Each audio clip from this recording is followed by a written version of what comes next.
pèse comme on le fait, donc je n'ai pas peur.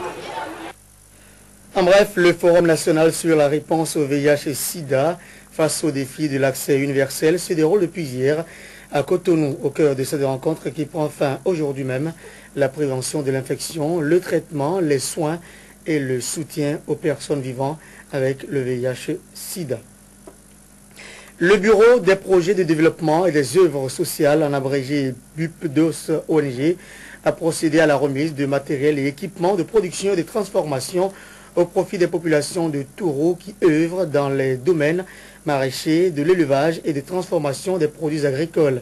La cérémonie de remise s'est tenue hier mardi dans la localité de Touro en présence du coordonnateur national de BUPDOS ONG, Franck Romain Santana, Eugène Ahogbeme pour le reportage. Grande joie que je suis en train de vous remettre cette masse que vous avez désirée et comme on l'a bien dit, ce geste est le 4e du genre que pose l'ONG BUPDOS depuis son intervention au quartier Touro dans le 1er arrondissement de Parakou. C'est un lot d'équipements composés des pelles, de pioches, d'arrosoirs, de foyers d'élevage de lapins et de volailles et autres matériels qui ont été remis cette fois-ci à 90 bénéficiaires répartis en 4 groupes.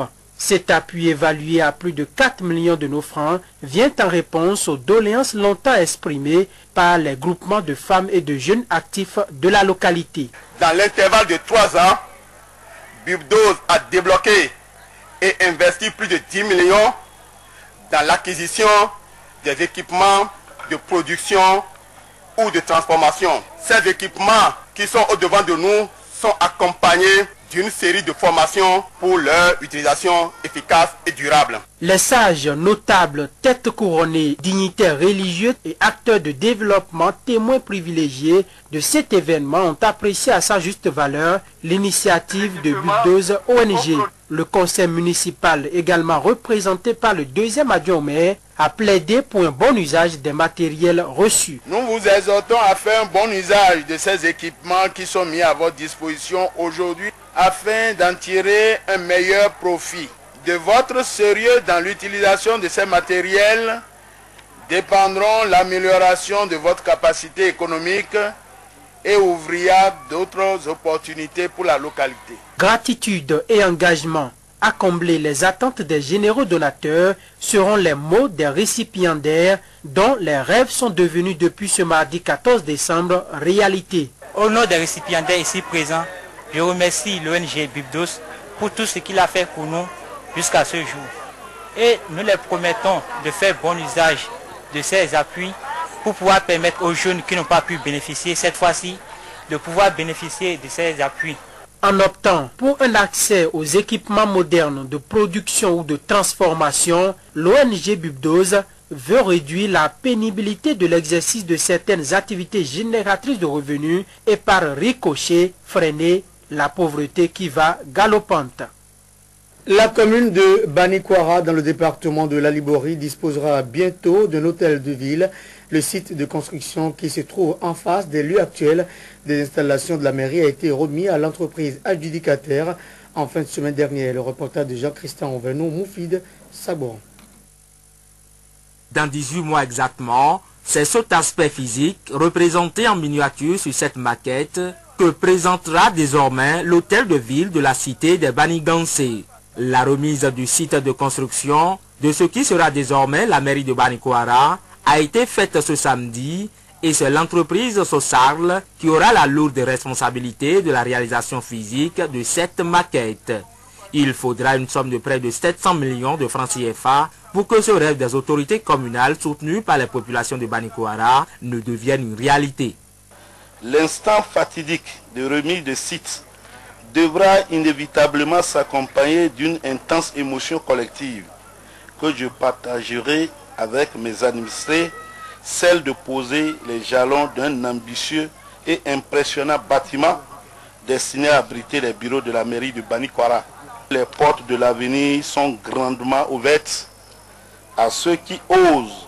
Rien de grand ne se fait sans passion.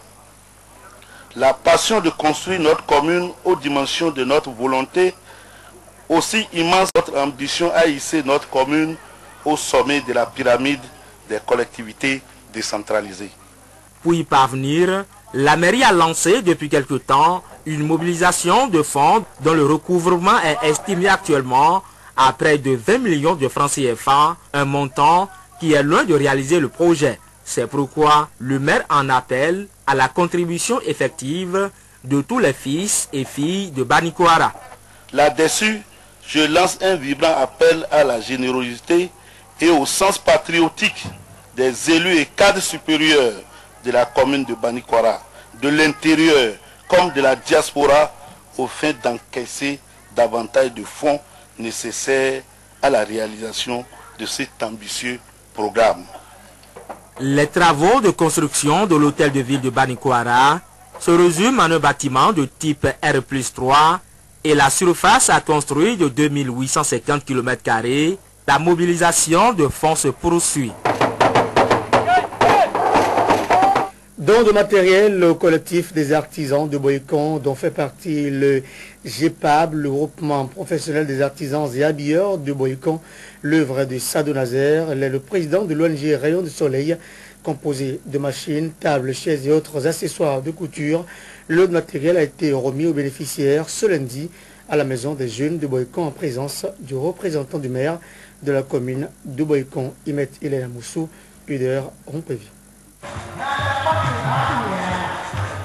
Après ses actions dans les domaines de la microcrédit et de l'environnement, l'ONG Rayon de Soleil fait encore parler d'elle, mais cette fois avec le groupement professionnel des artisans habilleurs du Bénin et Boycon, GPAHB. Des machines à coudre, des tables et autres accessoires, c'est le lot de matériel remis à la corporation. Après avoir remercié le donateur et promis faire bon usage des joyaux reçus, les récipiendaires ont formulé quelques doléances.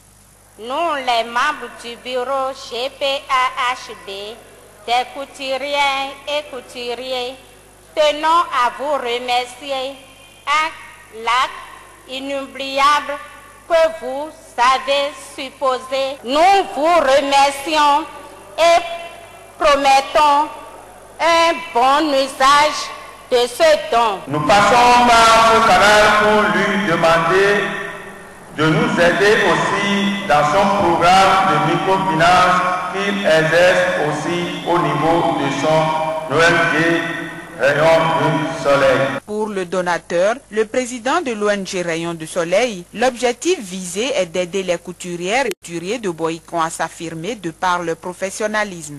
Notre vision, c'est quoi? C'est de mettre le professionnalisme au-dessus de tout ce qu'on fait. Vous êtes artisan, vous êtes tailleur, vous êtes couturière, vous êtes coiffeuse, vous êtes coiffeur. Je veux désormais que quand on parle de Boycon, qu'on dise que le meilleur couturier du Bénin vient de Boycon.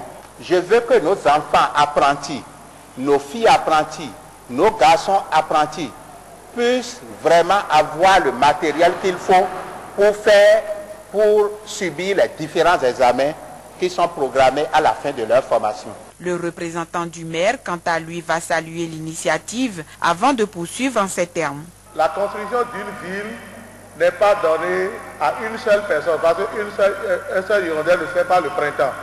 Donc, je crois que Luc, à propos, a besoin de beaucoup de Sado Nazer pour que la ville soit construite. Après les femmes et les artisans, l'ONG Rayon de Soleil, à travers son président Sado Nazer, promet faire encore écho dans quelques jours avec les enfants. Des camions en transit stationnent le long des principales artères de la ville de Cotonou et c'est l'une des conséquences de la décision de mise en consommation systématique de certains produits en transit par le gouvernement. Difficile situation pour de nombreux convoyeurs qui depuis des mois n'arrivent plus à charger convenablement au port de Cotonou. Le reportage de Jean-Hugues Mitopé et de Barnabé Messan. Les quais au port de Cotonou sont de plus en plus déserts. Les navires tardent à arrimer leurs coques. Les marchandises à convoyer se font rares et les transporteurs chôment. Par centaines, les camions sont désormais stationnés dans la ville, attendant une aubaine. Effet domino de la décision de mise en consommation directe de certains produits, autrefois en transit vers le Niger, cette situation devient complexe. Les transporteurs désabusés se disent aujourd'hui étouffés par le gouvernement. Nos camions sont garés depuis le 12 que cette note a été sortie.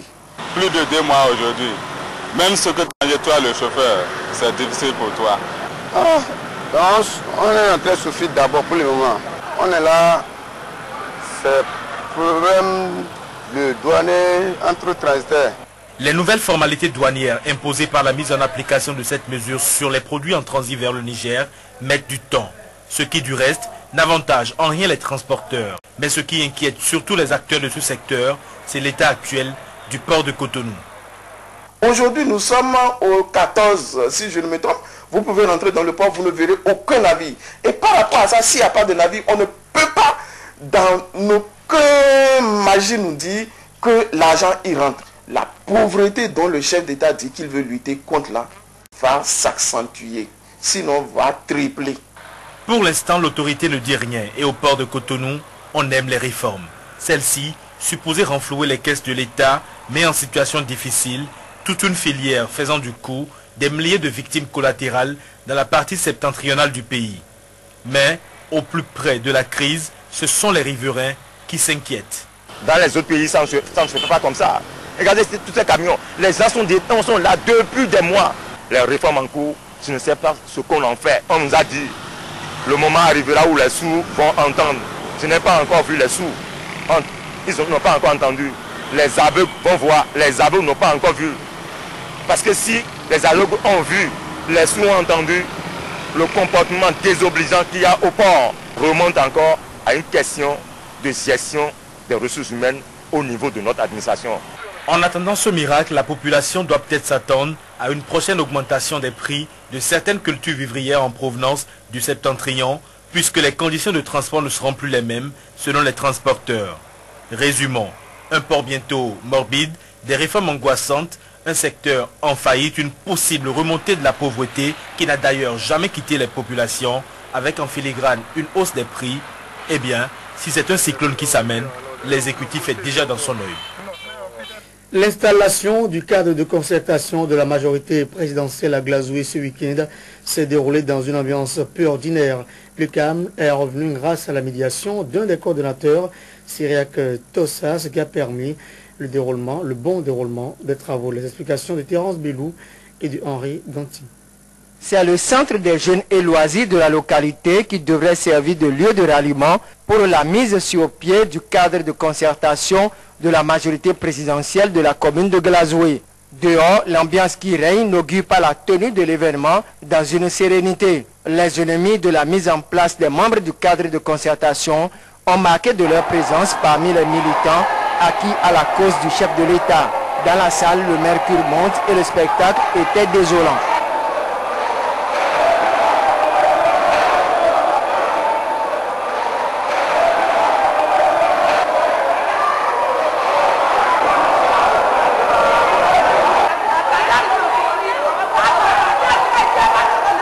Mais l'intimidation n'a émoussé en rien l'ardeur des militants déterminés à voir les membres du bureau du cadre et écouter le message. L'arrivée de Cyriac Tossa et sa suite a galvanisé les militants qui ont pris d'assaut la salle. Christine Bédi plante le décor. Ceux qui ne veulent pas le développement de Glazoué, ils se sont trompés de chemin. Cyriac Tossa, après avoir expliqué aux militants le bien fondé du CCMP, qui doit regrouper tous les partis, mouvements, associations et personnalités religieuses soutenant les actions du chef de l'État dans la commune de Glazoué, a reconnu les difficultés qui existent au sein de la